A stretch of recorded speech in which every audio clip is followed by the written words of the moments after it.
Welcome to Man Matters Podcast, where combat sports, mindset, and real-life lessons collide. Hosted by Dervin and Nate, we dive into jiu-jitsu, wrestling, MMA, and the grind that shapes athletes inside and outside the mat. Every episode we bring stories, strategies, and raw conversations that fuel growth, resilience, and community. Stay tuned because it's more than a fight, it's a lifestyle.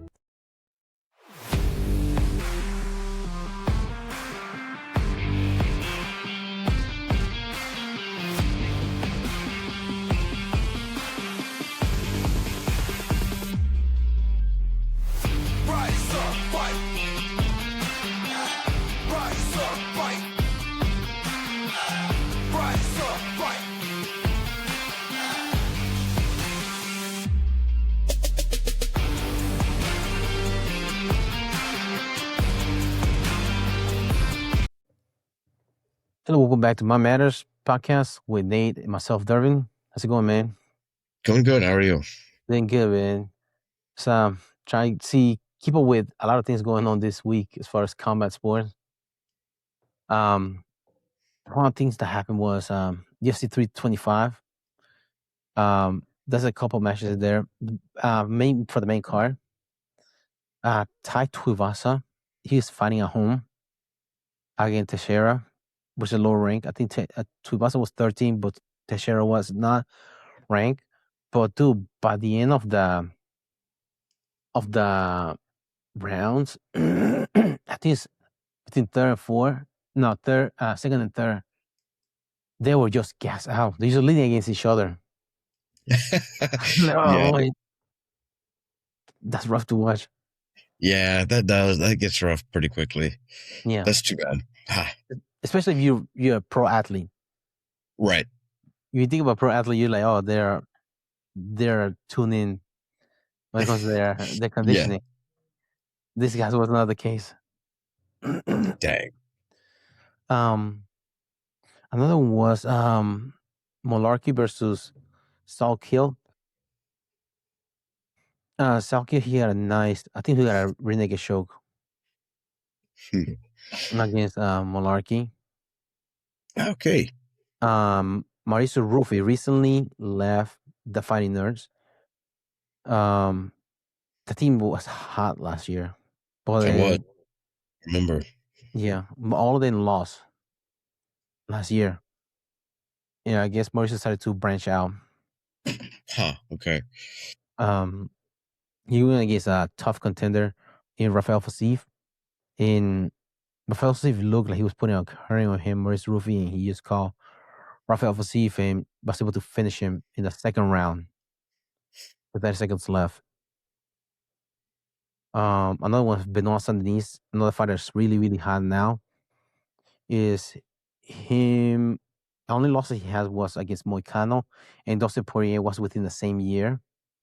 Allegedly, he said that he had staff whenever he fought Dustin Poirier. Okay. So there's that. But that's the one. I don't know if you remember that fight. Dustin Poirier went for like 16 guillotines. Yeah. He was that one right there. And whenever Dan Hooker was going against him, he went for a guillotine in there. That's funny. And Dustin Poirier was like, hey. Been there, done that. He was saying. But Dan Hooker ended up losing that one. Dan Hooker, he didn't really have an answer for him. He got caught on the bottom. I didn't see he put much threat on Benoit Saint-Denis. But Benoit, he's on a tear. God of War, Special Forces for France. So he only knows violence. If I remember correctly, I can't remember how many fights are going to decision because most of them are finishes. Whether it's winning or losing, they're finishes. Yeah. I think, let me see, 17 wins, 6 knockouts, 11 submissions, no decision. Dang. I mean, I feel like that's usually a good sign. Even if your losses are finishes, that usually means you're pretty exciting to watch. Mm-hmm. So that seems to be what counts more than anything else. Yeah. Nobody wants to watch a fight on the street and go to a draw. Like, what the fuck? Right, right. In the sport, especially now, if you're paying for a sport and then you're paying for streaming all this stuff, you want to see a finish or some sort of resolution at the end of the fight. Yep. Without having to go to referee's decision or the judge's decision, rather. Yeah. Yeah. If you're too conservative to, get finished, Mm-hmm. even if you are finishing other people, it can leave a bad taste in people's mouth. Yeah. Well, that's the case of Saint Pierre, George Saint Pierre. Yeah. He used to, and his nickname was Rush, George Rush Saint Pierre, because he will try to go for the finish all the time. But once he became a champion, he used trying to dominate and just win out decision by dominating his opponent. Yeah.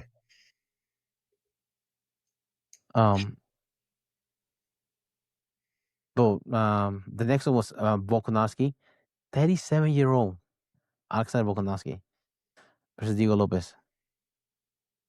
I was talking to somebody yesterday, and it said that Diego Lopez broke both of his foot during the fight. I saw that. They were swollen up. Damn. Yeah. I was seeing pictures of him post-fight, and he's like smiling and everything, and his feet are swollen. He had some flippers on him. Yeah. Damn, that's unfortunate. That sucks. You prepare a whole camp, and your feet break. Yeah, your feet fail you. Yeah. And it's not telling when did it break, because you break in the first round, you have long 20 A minutes. long ways to go. Yeah. Ooh, I hate to even think about that. It's gotta hurt so bad, but I maybe part of it's adrenaline too. But the amount of stories you hear about fighters, breaking something and just they keep going is crazy to me. It's really a testament to their grit. Yeah. Yeah, like John Jones. Remember John Jones, when his toe broke off? Yeah. Yeah, it was like sticking off sideways. Yeah. He know about it till Joe Rogan told him about it. Oh shit. Another was Tim Sylvia. Whenever he was going against Arlovsky, his arm had broken. Her didn't stop her. Like, stop. Fight's over. It's like, what? He know his arm. Like, look at your arm. His arm just Gumby arm. Broken. Oh gosh. Oh shit. Boom. I don't know what Diego Lopez has the curse now of 0-2 against the champion. So as long as Volkanovski is the champion, he probably will have a chance. Yeah. True. And Volkanovski is good when it comes to rematches. He beat Holloway 3 times. Mm-hmm. Well, he's also had some rough spots in the rematches too. Yeah, against Makachev. Yeah. The pound for pound right now. Which, yeah. The first one was pretty crazy to watch. Second one was a little harder to watch, but it was decisive. Yeah, definitely more decisive. I wonder. Yeah, I don't know. I don't see Volk getting done with it anytime soon either. He just seems so energetic now. You know what I mean? It's like I don't know. But he does have his cooking channel, so yeah. He enjoys it. What's that? He enjoys that right now, like where he's at right now. Yeah, exactly. Yeah. He's one of those guys that whatever he does, he'll enjoy it. Yeah. I think he does make the most of it for sure. I see a video whenever this guy walked in. I think it was a store or something like that. And he saw Volkanovski and Israel Adesanya in the same place. He's like, oh, shit. I saw that. Yeah. Oh, man. That looks like fun. Yeah. Can you imagine? That'd be pretty cool. Yeah. You walk into Hooters and you see Rampage Jackson there. Oh, Rampage Booty Jackson. Don't be calling me that. Well, dude, that would be fun, man. But man, do you think he'll be able to beat, I think, Murphy or the other contender that they have in that weight class? Volkanovski at 37 years old. Beat Murphy? I think that's the other guy that he's up for. As far as one of the top contenders, I think he's ranked second.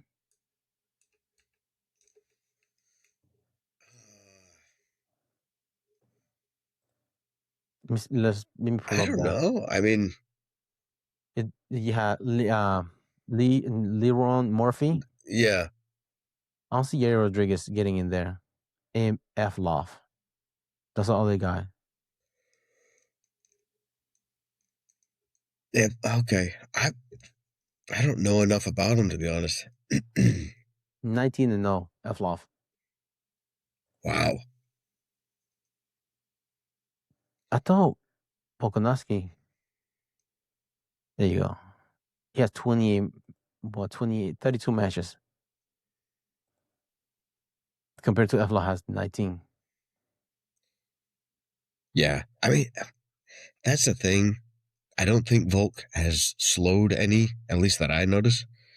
And he's got the veterancy, you know what I mean? He's got that experience that, Yeah. yeah. His footwork was a lot better this time in this fight than the first time he went against Diego Lopez. Yeah.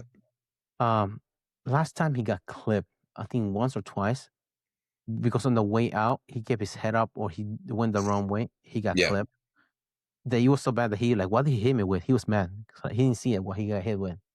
The coach explained to him between rounds in the first fight, but he was able to change that this time. Yeah. He felt like Diego Lopez was just swinging and missing. Yeah, it's hard to catch him. I mean, the match I wanted to see. Well, it might be possible if Merab moves up. Now that Peter Yan is because Peter Yan and Merab Balashvili, they have that rubber match. They're 1-1 each other. Mm-hmm. They can go for the rematch. If Merab wins the title, he moves up to 145 against Volk. That would be a fun fight. Yeah, that's true. That would be a very exciting fight, really. Mm-hmm. Yeah. Huh. That would definitely, yeah, that would bring some views. I mean, I think I'd it's watch Merab's that. 35. Volk is 37. Okay. To be honest with you, I think Volk is much better than Marab. Mm-hmm. I think Marab, yeah, again, he's just tireless, you know, he just keeps going and going and going. But I would think Volk could probably, you know, beat him. And be able to pick up his footwork. It's hard Right. to. See, you can't have the cardio, but if you have a good footwork, Yeah. it's hard to keep up. Just like in flowing, you can be a good conditioning, but dude, you can only go good conditioning. You get put in the bad spot. You're like, oh, pass guard. You Yeah, put in it's that spot true. again. It's like Yeah. you have the cardio, but you keep putting bad spot. It's to one point that instead of you being in the offensive, you're in the defensive trying to defend a rear naked choke. That's true. Yeah. How good is your cardio trying to fight out a rear naked choke? It really diminishes your gas tank. Finding Yes, that out. that definitely does. I think that's what George St. Pierre did to BJ Penn when they went against each other the second time. Because the first time was a split decision. The second time, George's game plan was slow down BJ Penn's punches because he has fast hands. And what he did was lean against him against the cage and have him push off him. So all the blood rushes to his shoulder. So whenever they disengage, his arms will feel a lot heavier. Similar to Oh, dang. Okay. similar to punch us again. Yeah. And it worked. Yeah. That's valid. That just, it does go to show there's strategies so deeply intertwined in this sport. Yeah. Another one I can think of was like that was Rampage Jackson. Going back to Rampage, he was known for being a knockout artist. Forrest Griffin was known to be having a Cinderella glass chin, getting knocked out. He was really susceptible to getting knocked out. So the game plan for Forrest Griffin was to throw a high left kick to Jackson. Even if he didn't land it, he was wearing out Rampage Jackson's forearm. So the shit was his power hand. So whenever he landed, it won't be as strong because he had to pull back because the forearm was wore out. Yeah. Wow. Yeah, so he'll set up the high kick by kicking off his leg because you cannot land if your front leg is not lined up. If you line up on the wrong place, you kick it out of place and step to the outside of the front leg. The power hand it won't be as accurate. You put a punch across your body at the same time and miss. Yeah. Whenever he line up, throw the high kick, boom, block with the forearm. And that's how you outscore him and beat him for a title. Without worrying about getting knocked out. Right. Wow. That's crazy to think. I mean, yeah. Not things I would normally think about. Yeah. But Walker. I can't remember his first name. Johnny Walker's brother. Leg lock heavyweight. How far do you think he's gonna make it? Heavyweight with leg locks. It could be quite a long ways, honestly. I mean, It's thin division. What's that? It's a thin division because I mean Derek Lewis is dropping out of ranking. He didn't look. He only threw like 6 punches probably. His last fight. Walter Walker. That's his name.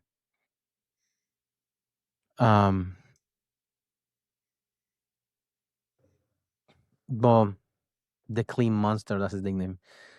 But he does a lot of leg locks. And heavyweights. They don't have as much dexterity when it comes to or being able to defend or be going offensive for leg locks. Yeah. Unless I think maybe Tom Aspinall because he has a long practice of submission. I mean, he do I think That's true. That's true. Yeah, he probably can do pretty well, and he's athletic as well. He'll probably be okay. It is true though. I feel like the heavyweights are notorious for being taken down by leg locks. Yeah. If there's anything like, especially in like jiu-jitsu tournaments, when you see the absolute divisions, always it's the little guys who are doing leg locks on the big guys. It seems like that's usually how the big guys go down. Yeah. Because usually arms, they're a lot stronger, hard to extend for armbar. Yep. Hard to torque on the Kimura if they keep it tied to the torso. It's hard to get it out there to crank it. Same thing Americana, they're rolling you on your back when trying to go for it. But leg locks, if you be able to lock it in, they're like fish out of water. Right. When you go for them. Right. But it's MMA. If you miss that, you get stacked. You're getting bombs drop on you. Yeah. I'm trying to think. Buchecha made it quite a long ways though with leg locks. In one. Yeah. He did eventually get taken out, right? Somebody dominated him, I thought. I can't remember who. In one? Yeah. Yeah. But he still, I mean, he did very well with it for a little while. Yeah, he did. But his last few fights, I don't know what they say he worked on his cardio, but he was able to get the guy down to the ground. Then if you get somebody down to the ground, it's difficult to implement your jiu-jitsu. That's true. Gordon Ryan talk about either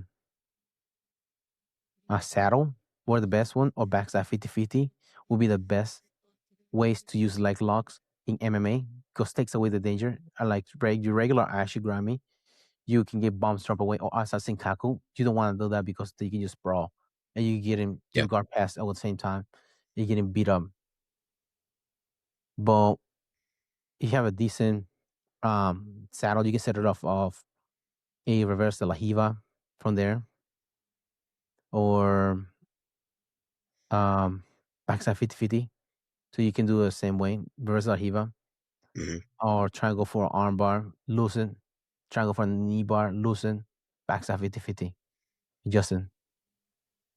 Hmm. That'll be good for heavyweights because heavyweights that have heavy feet, heavy feet are easy to keep on the ground to attach them. You close to the ground to the legs. Yeah. Um, but yeah, I wonder how far he will make it, Walter Walker, in the heavyweight division because it's only maybe 2 or 3 guys right now that are up there in the division. Yeah. The rest of them, they're not. It really is amazingly small. Yeah. Mhm.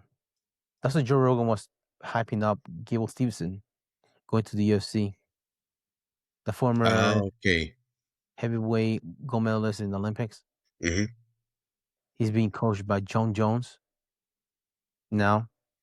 Yeah. So he's doing pretty well as far as striking wise. And he has the pedigree of wrestling. You just have to implement the jiu-jitsu part. Yeah. Well, I mean, that's the thing, though. I mean, I don't know that how much you have to implement the jiu-jitsu part. I mean, you can do submission grappling, or you can control and pound on them. You know what I mean? It's Mhm. Yeah, but yeah. as far as like worst case scenario, he gets taken down, or Okay. it's you have to find a way to sweep and just end up on top again. Valid. Yes. Yes. That's right. Yeah. You're absolutely right there. Yeah, because you can only because wrestlers have a terrible tendency whenever they get taken down, they give up their bag. Right. MMA is not good. Bombs getting dropped on or getting submitted, attacked. That's valid. But if he's able to find a way to some like a basic, because that's a lot of wrestlers that have been good in MMA. Mhm. Basic jiu-jitsu for people to scramble out of bad position. I mean, team alpha male, mostly wrestlers, but they have basic jiu-jitsu to be able to get by. Mhm.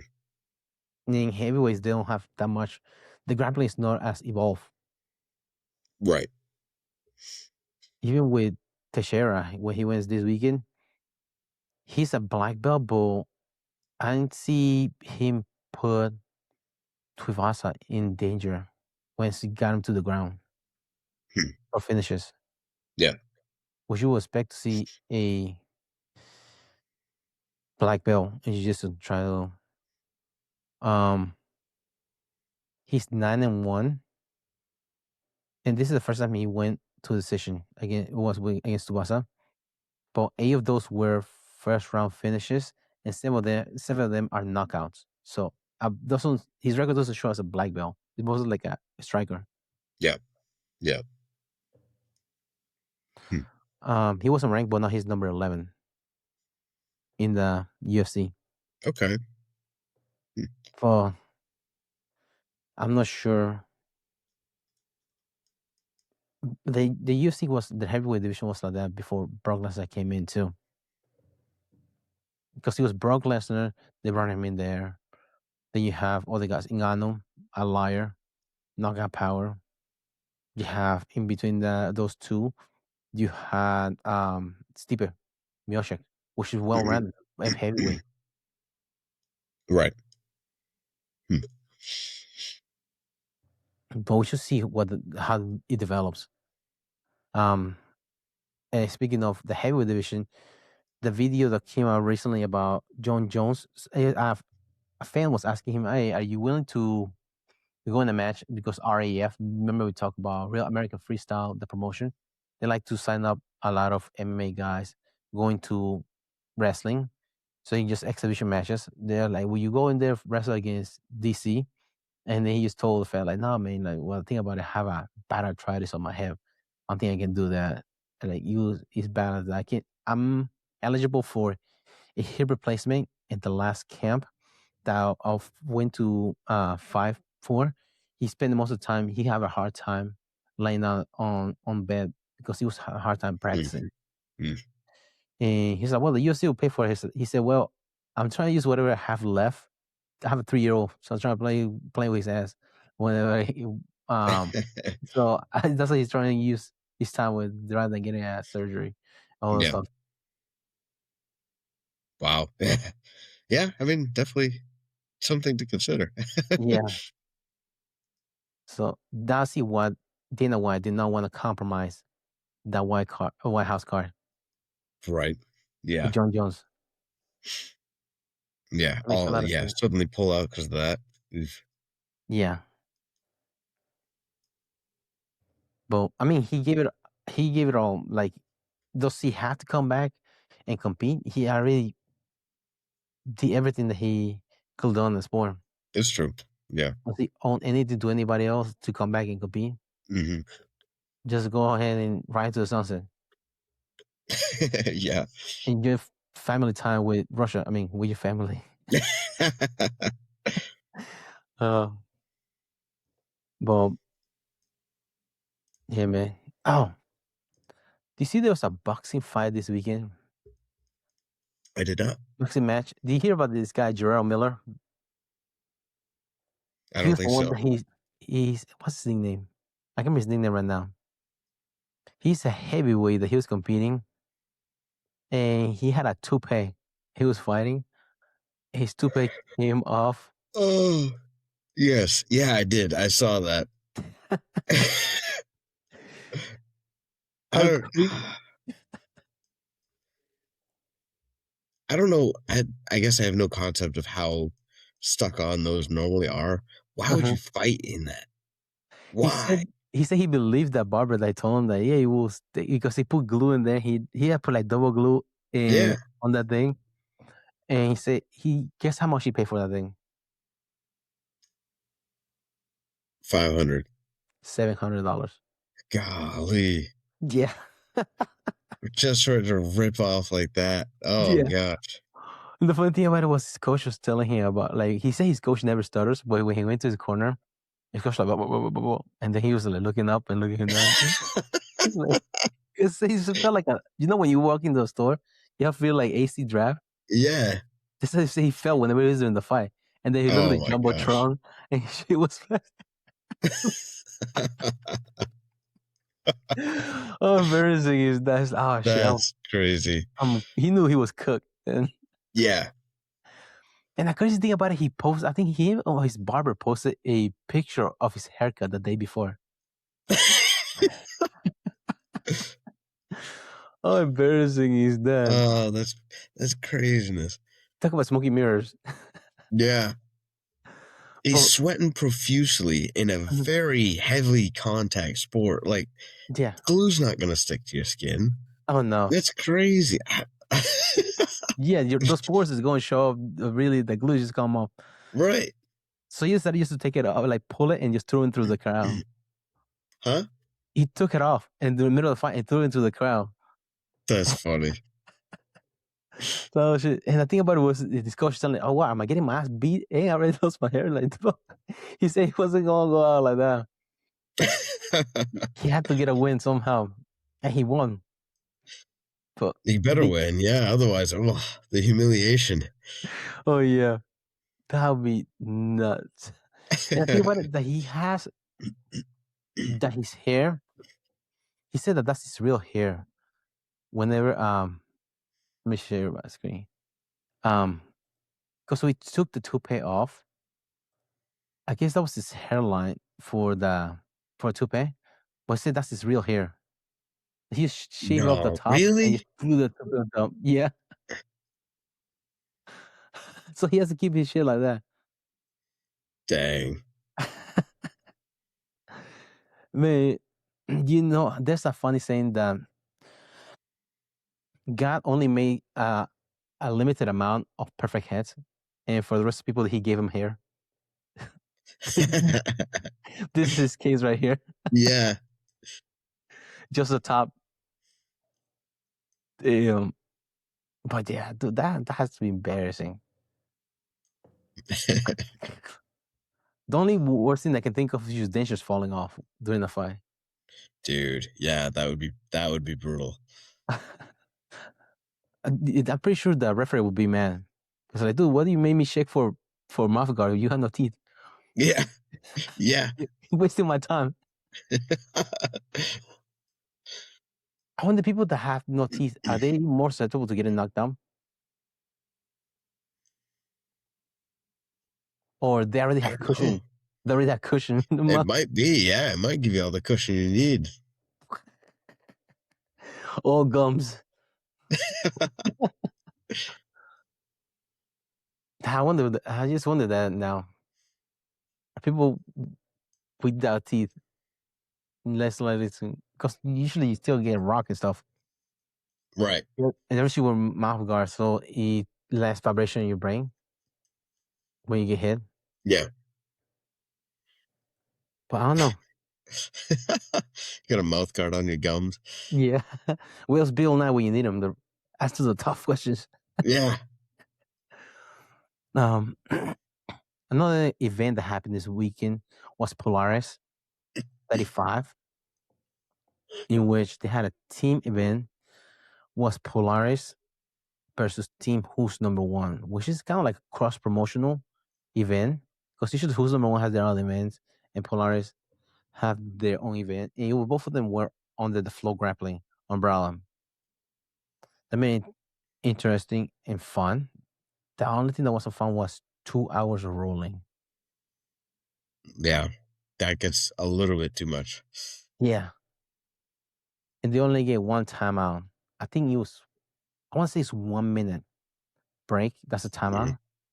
And usually for somebody that has been going like 2 or 3 rounds already, beating the other guys, like he Yeah. can use it. It's up to the criteria of the team. But dude, 2 hours is nuts. I have a question. How do you do if somebody get injured in one team?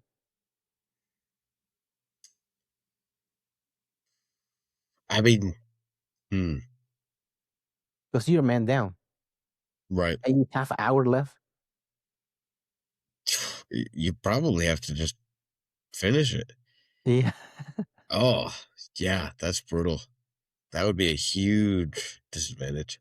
Yeah. Because I remember the CJI too. Had one guy that was injured. I think it was Australia. Hmm. And they were still competing in the next round against was Wave, Team Wave. Yeah. And that was rough. I said, well, no, I think it was against a B team. They went against. I was trying Okay. to Yeah. remember Yeah. B team. But yeah, this 2 hours. Yeah, you cannot force somebody getting injured in your team. No. Ah, yeah. I wouldn't imagine they would have fill-ins. Mm-hmm. Maybe. I mean, I guess it's possible they had somebody, Yeah, alternate. close by ready. Yeah, exactly. Mm-hmm. They may win Yeah. in case. Yeah, I mean, because in football, soccer, you have substitute. You should Right. probably put that into consideration as well for this kind of event, these 2 hour long rolls. Yeah. Yeah, I mean, you get somebody that gets injured, it's almost like you lose automatically at that point. Mm-hmm. Because Not everybody quite, else but get extra rounds. yeah. Everybody else get extra rounds. Yeah. Hmm. And the more rounds one team gets, the more points the other team gets. Yeah. The thing. Yeah, that's definitely, yeah, that would compound even worse Mm-hmm. at that point. Yeah. What I found interesting was that format of the scoring. Compared to quintet. Quintet, you have a draw, both guys get eliminated. But this one, when it's a draw, they use up to reference criteria Yep. to keep one guy in. So who the winner of that round is of the draw that goes to reference criteria gets 1 point. You get 2 points for submission, and usually if a smaller guy submits a bigger guy, it's 3 points, which is a bonus if you're down on points. Yep. Another one was another super fight that was going on was Adele for Narino versus Selma Vick. She won by rear naked choke in round 2. And you had Levi Leary Jones. Oh no, Levi Jones Leary. Got it backwards always. He beat Davis Asare. I can't remember. This is the First time I've seen compete since um CGI 1. Hmm. Because remember he blew his knee before CGI 2. That's why he was able Yeah. to be in Team Australia. Right. Yeah, I haven't seen much of him since CGI 1. Mm-hmm. That's yeah. Hmm. But I like his guard retention. Really Unreal. sticky. Really Yeah. sticky. Hmm. Very seldom you see somebody bottoms game with their sticky guard.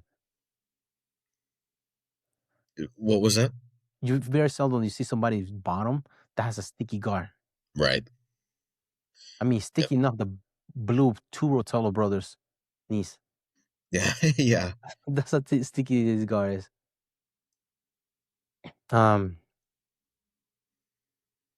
But another guy that I can think of that's that close is Joseph Chen. He's B team. Yeah. I think that's the first guy I've seen him do the trend lock. Because to submission. Hmm. But yeah, I like that. That's something I've been working on. Just bottom. So I have a sticky guard. Because I can just stand up and take anybody down. But being bottom, bring somebody down, it's difficult. Yeah. Yeah. It's definitely a different skill set. Because once people pick pass your guard, make it that much difficult Yeah. framing. Yeah. Who was it? There was Team Polaris captain. I can't remember his name right now. He had a nice guard too from bottom. He will be able to lasso from anywhere. To frame. So just using your arms, his arms. He was Hmm. framing by using the lasso And anywhere. Even hmm. inverted anyway. But that was fun to see. I was going to say Valdeva Jones Leering. I forgot now. But I wonder what when is I think that's what it was. Do you see about I can't remember his name right now, Bodino? Odino. Giancarlo. Wave team. For Giancarlo, the Danaher's black belt. yeah. He blew his knee. He had to get surgery recently. Mm. I No, wonder I wonder how long if he'll be able to be ready for ADCC. yeah. I mean, it's hard to say. I mean, with the knee injuries, but Mm-hmm. how much time does he have? I wonder. It depends. If it's a meniscus, 2-3 months maybe. Okay. ACL, other ligaments. That's a different story. You have 8 months recovery. Oh. And it was September, 7 months. Yeah. Full. That's yeah. That's Really pushing it. that is maybe. Yeah. Another other team that I saw that he's competing, I think the 12th. 12th? What's next? UFC BJJ? Yes, 12th. Marigali coming back. Oh yeah, I saw a recent post about him coming back. Mm-hmm. Apparently, he's had lots of surgeries. Mm-hmm. I mean, he's in the hurting game. He's in the what? And her game, you get her all the time. Yeah. So it's possible you get a surgery, that many surgery. Yeah. For a team that roll all the time too, right? For a team that's what? Rolls all the time. Right.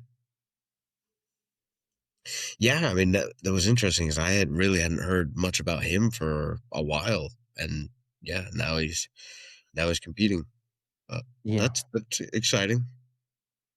See how he returns. Right. Yeah. He was always, I mean, I really enjoyed watching him compete, although I don't love his attitude, but um, he really, you know, came out into the no-gi game and dominated.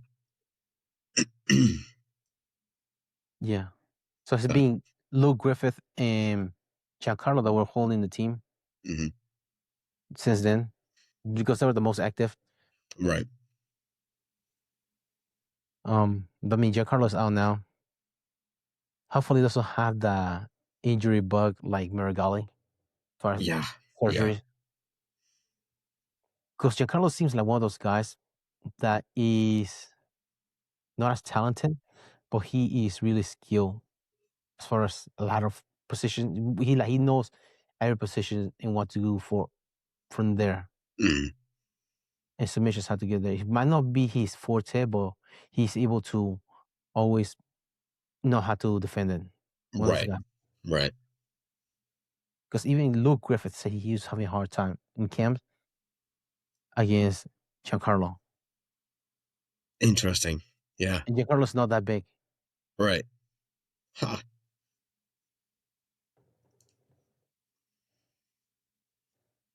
What's the saying? It's not size the dog in the fight, it's the fight in the dog. That's right. You That's know why what? they give extra points to the smaller dog. Oh, that's right. The dog in them.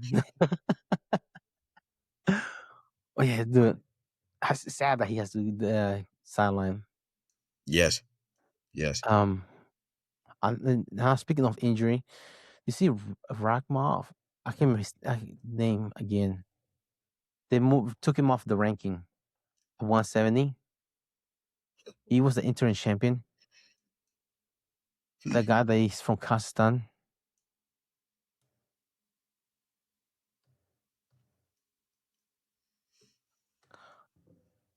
Can't remember his name right now. Rakhmanov, Shafka Rakhmanov. He fought against Michelle Gary for the interim title. And apparently, he did. There's this kick. Have you seen the oblique kick? It's a kick Uh, that you throw, bring your knee up, and you kick with the bottom of your foot on the side of somebody's knee. So as they plant it, it torques their knee. yeah. Ian Michelle Gary, he did that against him, and he blew his knee in the middle of the fight. Mm, He hasn't been back since. wow. Yeah, That's that's hard to even. Mm, yeah. He has been out since December 2024, wow. and he's undefeated. Yeah. The UFC took him off the ranking. Wow. Mhm. Mm, But one thing that I think it was Sean Shelby, talk about this coming year. I don't know if it has anything to do with the Paramount deal, but any fighter that's not active, they're gonna drop him from the roster. I remember. Yeah, I remember hearing about that. Mm. Uh, hopefully, I mean, I I can hear you. I don't know why I did that. Um, I don't know. I feel like it's a good move overall, just because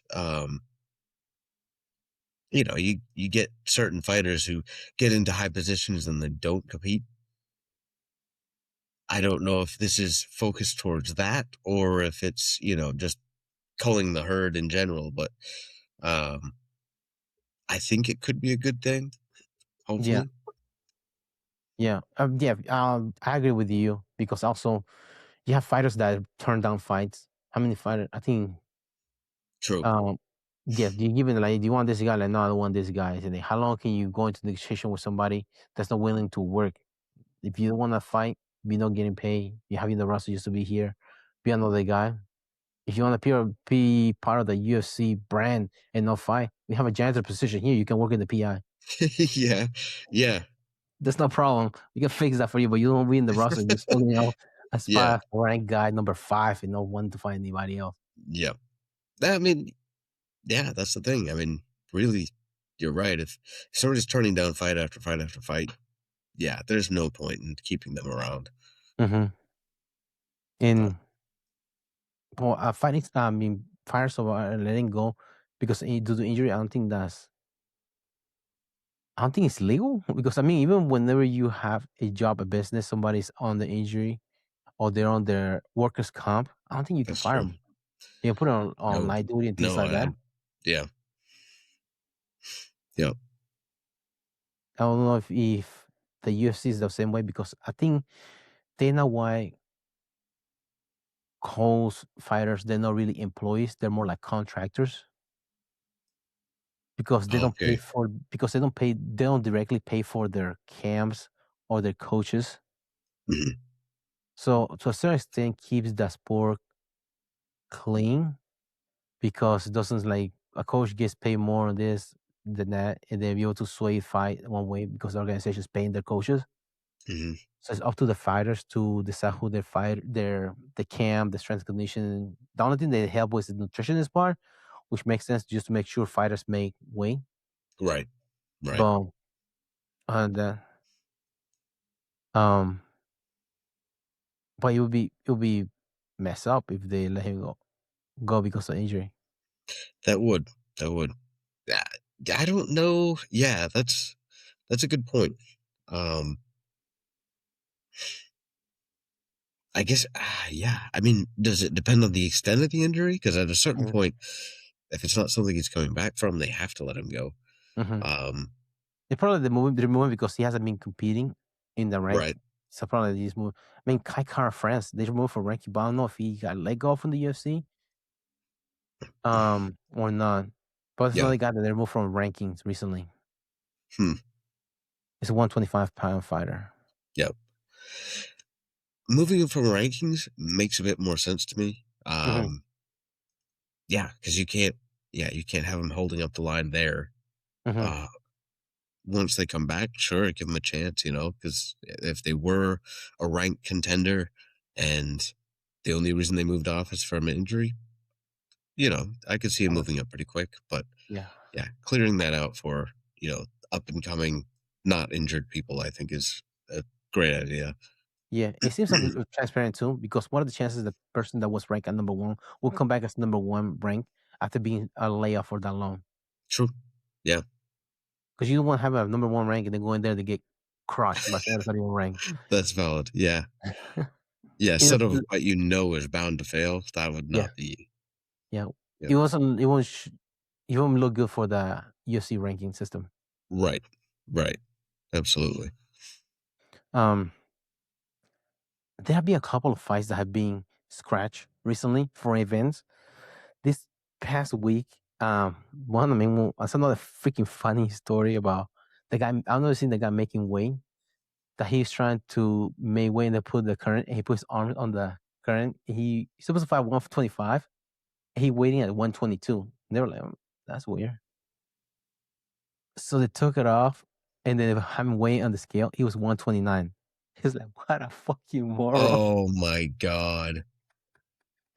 How do you come in heavier once after you came out from a cutting weight? Yeah. Because you made weight. So they took him off the car. Oh, dang. Like, what an idiot. Cause, and then the guys are talking about, did he just do a DC? And Yeah, for real. Yeah, I was thinking that same thing. there's a DC trademark. No, I can't remember his name now. Um, he's one of the Australian guys. He has a face tattoo.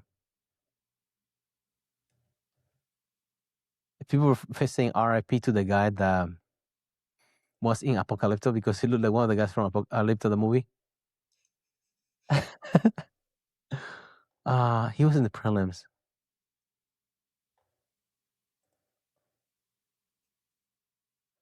Aaron Tau, that's his name. He's 11-1.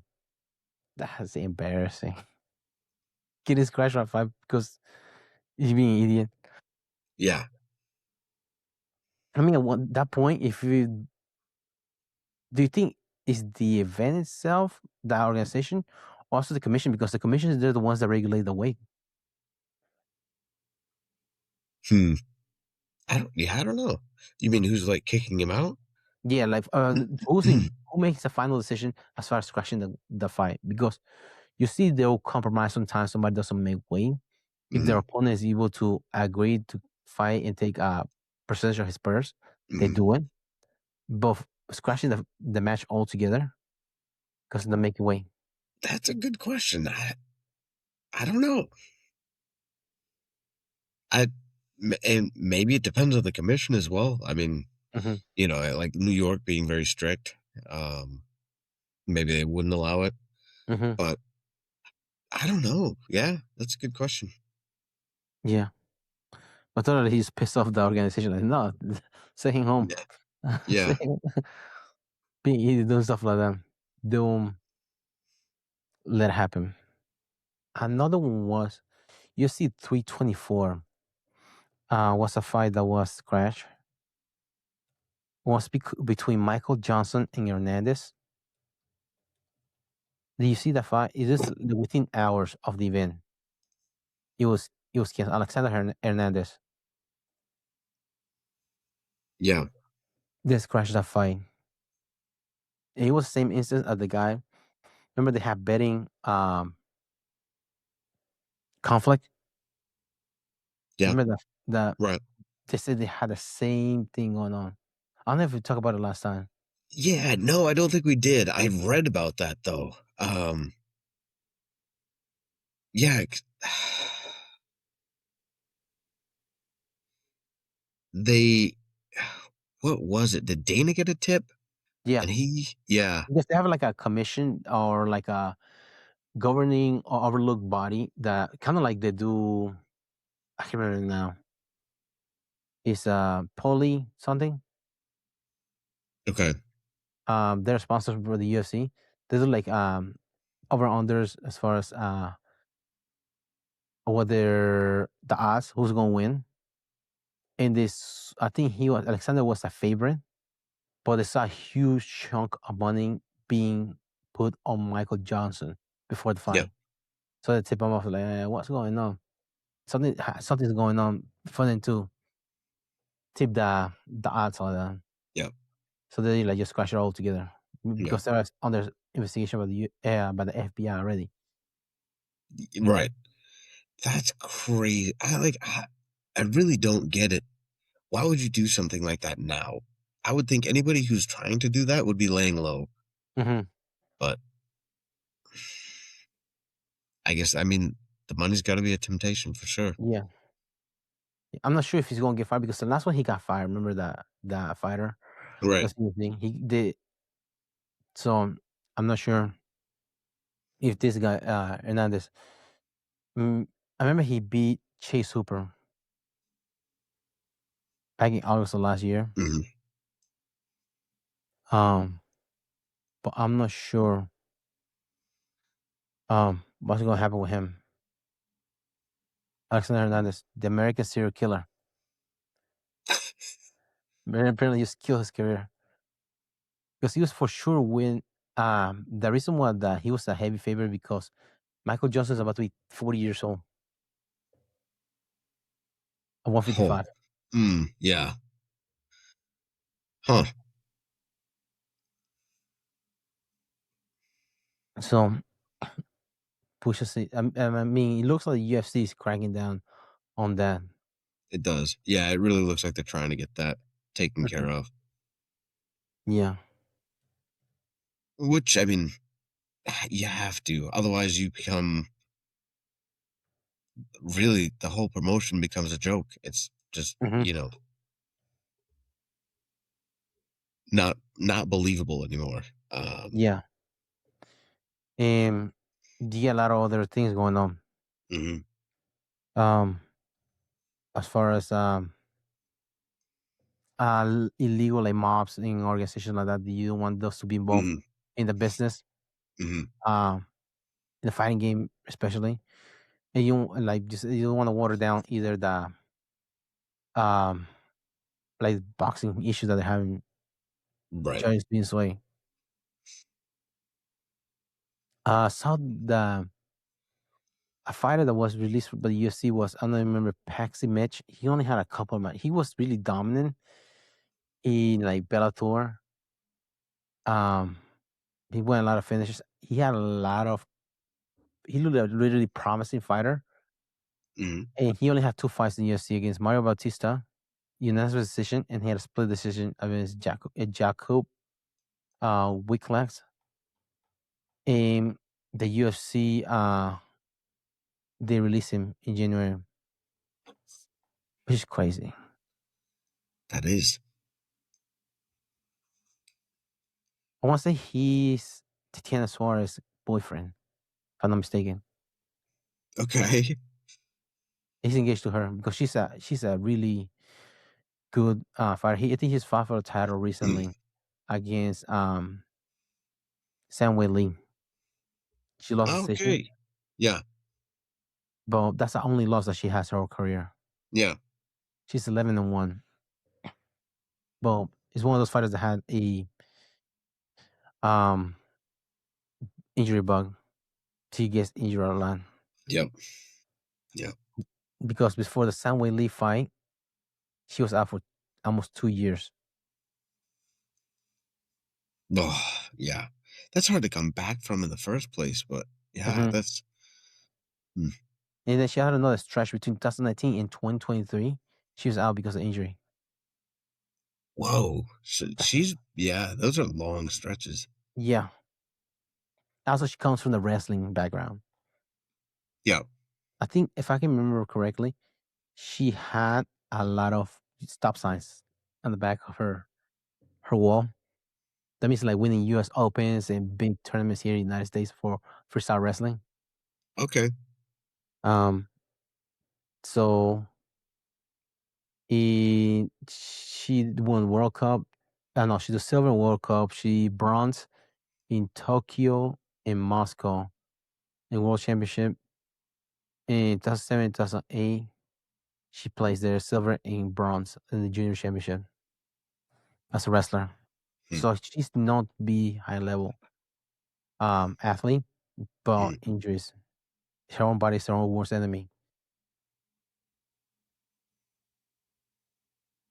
Well, Yeah. that sucks whenever you have athletes that are that good, but injuries. Hmm. Hmm. It does. I don't know. It seems to be certain people too. Mm-hmm. Uh, I don't know. It always makes you wonder. Like, is it nutrition? Is it training? Is it just plain genetics? Is that it? Yeah. But They can yeah. be a mixture of all the stuff, Hmm. lifestyles too. Hmm. Yeah. True. Because there are people that have lifestyles that are like, for example, Carlos Pratt smoked during press conference and he had no problem getting injured. Yeah. Maravalishvili Billy has like 6 fights in 2 weekends. He has no problem getting injured. Yeah. Yeah. And then you have other people like Cain Velasquez that fall off a freaking horse, tore his shoulder, hurt his back. I don't know. And some people that you say is genetic too, possible. People that have fast twitch muscle, they're not able to do sports that are endurance. When Hmm. have you ever seen somebody's fast twitch muscle running a marathon? Right. They break down. They cannot sustain um that kind of workload Hmm. over a period of time. They all know sprinters and marathon runners, they are built different for the same way. Yep. But genetics also has something to do, a factor to Hmm. take into consideration. Yeah. No doubt. That's something that's really out of the control. Everybody's control. Right. You can get better move or better striking. But if you have a Cinderella glass shin, you get knocked out easily. Cannot fix it. Right. Right. Yeah. That's well. Yeah. Yeah. It's true. You only take one punch and just Yeah. be narcoleptic. That's boom. Yeah, it just depends. And then some people they're able to figure out their lifestyle, Mhm.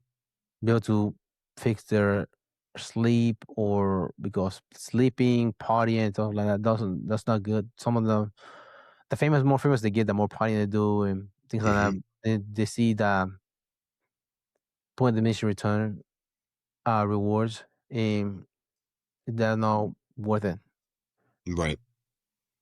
Um, some people they have to, and that's the thing that is weird about the sport is that the window for you to be good, to stay locked in, is the only time that you're able to be famous for. That seems that way because you're only as good as your last fight. Hmm. So which do you want to be? You want to be great in this sport, locked in, and enjoy your fame, how famous you are, or try to do both and you burn at both ends. Yep. That happened to Ronda Rousey taking all those roles Hmm. and movies, things like that. Yeah. Yeah. I mean, it takes a lot of focus and a lot of time off everything else. Hmm. You only have 24 hours a day. Right. Pick a lane. Yeah. I think Tyron Woodley had faced the same issue. He was a commentator. He's being a rapper, the endeavors that he was doing alone, and Yeah. his reign as a champion came to an end. Usman, the same thing. Kamaru Usman Yeah. is in Black Panther too. He's doing all this stuff.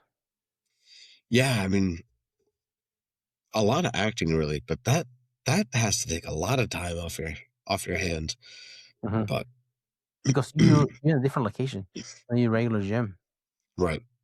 Gym your partners, you can do strength conditioning maybe, but the skill board that you need to do in a mixed martial arts sport that is a multifaceted sport. Right. The finish you can finish anyway, different ways. It's hard to mimic that in a goals gym or like a global. Yeah, Yeah. Yeah. I'll see you practicing shadow boxing in Planet Fitness without the alarm going off. Yeah, I know, yeah. Without them The kicking you alarm out. live. That's what it's called. Yeah. Douchebag, douchebag. That's one thing you hear in there. The Yeah, I'll see. We have a douchebag on the bench press. Please get out of here. Do they have a bench press? I don't know. They have a bench press in there. I think they only have a box in there. Yeah. They have stool, Yeah. and they have to share between the other people. So they put it upside down, so all four of you sit on the same stool. That's to get use out of them. Yeah. That's the only thing they have in there. But yeah, it's hard to emulate that kind of training when you're Mm, trying. And then most of the time, I've heard actors. I think Joy Diaz talks about that. It's a lot of hurry up and wait. So you in your trailer just waiting for them to call you for yeah. your part. Yeah. You know when they There's call only you. so much shadow boxing you can do Yeah. before it starts really dropping its usefulness. Yeah. And especially if you have to wear makeup and stuff like that. Because That's true as well. Black Panther, he had to wear a makeup and the costumes. So you cannot be shadowboxing and that stuff. You rip the costume and then you're like, hey, what the hell are you doing, man? Yeah, right. Makeup artists be pissed off. But yeah, it's hard to be good and be famous at the same time. Yeah. Also at the press too. They have that press obligations too. I forgot about that. The press obligations? Yeah, for example, they have a big fight coming up. They're going to New York. They have to Mm, go Today's Show. They go Good Morning America. They go hmm. different shows that have like national TV. They go the ESPN, the Fox, the sports, whatever they go. Hmm. They have the obligation. They have to early in the morning too. Those are take consideration too. They have the media. That's part of their job now. The more famous they get, and the press obligation. Yeah. It's tedious, but it's part of their job. Yeah. Yeah. Oh, I would hate that part. Yeah. The but I mean really it's an important part too, because that a lot of that does, grow people's name, their fame. Hmm. Um get some views. So yeah, it's important. Yeah. Remember what Khabib said to Makhachev? If you hate all this, it's simple. Just lose. All this goes away. Yeah. You don't like it, just lose. You don't have to do it anymore. You don't like the consequences of winning, just lose. Yeah. Me and Makhachev was like,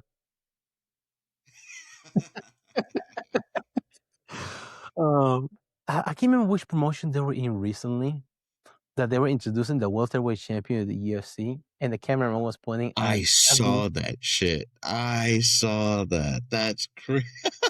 And he's like, the camera over there. Like, dude, you have one job. Short hair, long beard. How hard is to pick out in the crowd? Yeah.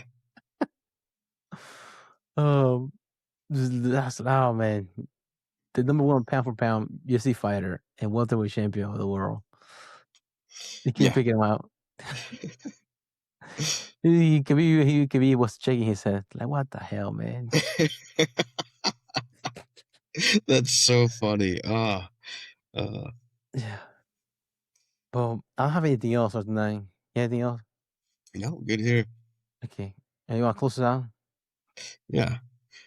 Hope you guys enjoyed the podcast. Give us a listen on Spotify, YouTube, Amazon Music, iHeartRadio, and iTunes. Appreciate you giving us a listen. Give us a follow on Instagram. Let us know what you want to hear, what you like, what you didn't like. See you guys next time. Thanks for tuning in to the Mad Matters podcast. Don't forget to subscribe and follow us on Spotify, Apple Podcasts, iHeartRadio, Amazon Music, and YouTube so you never miss an episode. Drop us a review, share with your training partners, and keep rolling on and off the mat. Until next time, keep fighting, keep learning, keep growing.